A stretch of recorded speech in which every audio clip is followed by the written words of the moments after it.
नमस्कार दोस्तों, प्रेरणादायक कहानियाँ विषय में आपका स्वागत है। बाली की मृत्यु के बाद उसकी पत्नी तारा का क्या हुआ था? ऐसी मान्यता है कि बाली के वध के बाद तारा पुनः सुग्रीव की पत्नी बन गई थी। उस काल के समाज में बहुपत्नी तथा बहुपति प्रथा का चलन स्वीकार्य रहा होगा। ऐसी मान्यता है कि राम ने बाली पर जो तीर चलाया था वह एक साधारण तीर था, अर्थात राम के तर्कस में अनेकों अस्त्र थे।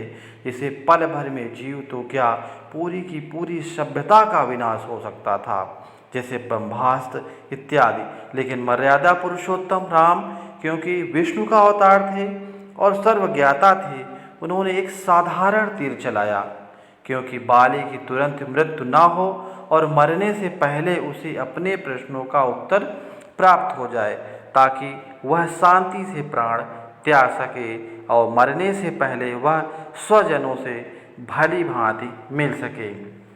बाली के आहत होने का समाचार सुनकर तारा अपने पुत्र अंगद के साथ रणभूमि की तरफ भागी। रास्ते में उसे रण से भागते हुए वानर मिले, जिन्होंने उन्हें सलाह दी कि अंगद को लेकर वापस राजमहल जाकर अंगद का राज्य अभिषेक कर दें और राम के प्रकोप से बच जाएं। लेकिन तारा ने उस वानर समूह को अपने साथ किया और मरणासन्न बाली की प्रस्थान किया। वहां जाकर बाली के समक्ष तारा का विलाप अति महत्वपूर्ण है, क्योंकि मनुष्य के अलावा कोई और प्राणी अपनी स्वजन के मरने पर इतना विलाप नहीं करता है। पहले तो तारा मरते हुए बाली को अपने अंग से लगाती हैं और उसके पश्चात सुग्रीव तथा राम को वह खरी खोटी सुनाती हैं। हनुमान मध्यस्थता करते हुए तारा को ढांढस बंधाते हैं और उसे दर्शन शास्त्र समझाते हैं। यह एक अनूठा संदर्भ है कि तारा ने बाली की चिता में अपने भी प्राण त्यागने का संकल्प लिया। इसका प्राय यह है कि सती प्रथा हमारे समाज में प्राचीन काल से चली आ रही थी। इस संदर्भ में इतना ही कहना उचित होगा कि विलाप के समय उसने जो वचन कहे वह कोई साधारण नारी नहीं बोल सकती थी। उसकी राजनीतिक तथा कूटनीति का अच्छा ज्ञान था और इसी वजह से वानरों के कहने के बावजूद उसने अंगद का राज्याभिषेक न करके सुग्रीव को ही राजा मनोनीत किया। अपने पुत्र पर कोई आँच न आने पाए, इस कारण उसने सुग्रीव को अपना स्वामी स्वीकार कर लिया। बाली के वध के पश्चात तारा ने यही उचित समझा कि सुग्रीव को स्वामी स्वीकार करें, क्योंकि उसने अंगद के हितों की रक्षा भी तो करनी थी।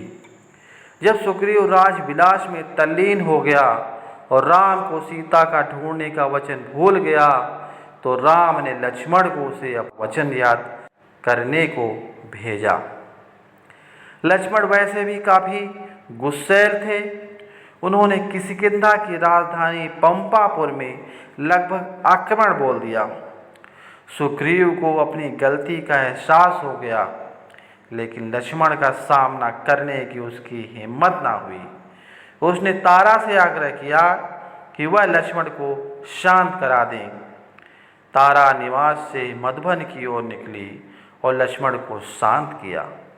उसने महर्षि विश्वामित्र का उदाहरण दिया। यहाँ ऐसे महात्मा भी भोगों के आके लाचार हो गए थे, फिर सुग्रीव की तो विषाद ही क्या है। और यह भी युवा मनुष्य नहीं वरन एक वानर है। तारा ने यह भी वर्णन किया कि सुग्रीव ने चारों दिशाओं में सेना प्रेषित करने के लिए दूत भेज दिए हैं। वाल्मीकि रामायण का अन्य भाषाओं के रूपांतरण में यह उल्लेख है कि अब खुले नैनों वाली माधुरी मत तारा के तर्कों को सुनकर लक्ष्मण थोड़ा शांत हो गए और उसके पश्चात सुग्रीव के आगमन और उसे सीता को खोजने का आश्वासन कर वापस चले गए। रामायण के कुछ क्षेत्रीय रूपांतरण में यह भी दर्शाया गया है कि जिस समय लक्ष्मण ने किष्किंधा की राजधानी के राजमहल के गर्भगृह में क्रोधित होकर प्रवेश किया था, उस समय सुग्रीव के साथ मदिरा पान करने वाली उसकी प्रथम पत्नी रूमा नहीं अपितु तारा थी। और भोग विलास में वह दोनों थे। यहाँ पर याद दिलाना उचित होगा कि राम से मैत्री करते समय सुग्रीव ने अपने राज्य के छिन जाने से भी अधिक बाली द्वारा अपनी पत्नी रूमा के छिन जाने का क्रोध प्रकट किया था। लेकिन तारा जैसी सहभागिनी, क्योंकि इस संदर्भ में पत्नी कहना तो उचित नहीं होगा, सुग्रीव अपनी प्रिय पत्नी रूमा को भी भूल गए। तो दोस्तों, ये थी आज की पौराणिक कथा। अगर आपको ये जानकारी अच्छी लगी हो तो कृपया कमेंट करके हमें ज़रूर बताएं, और हमारा हौसला बढ़ाने के लिए अगर वीडियो पसंद आया तो एक लाइक ज़रूर करें।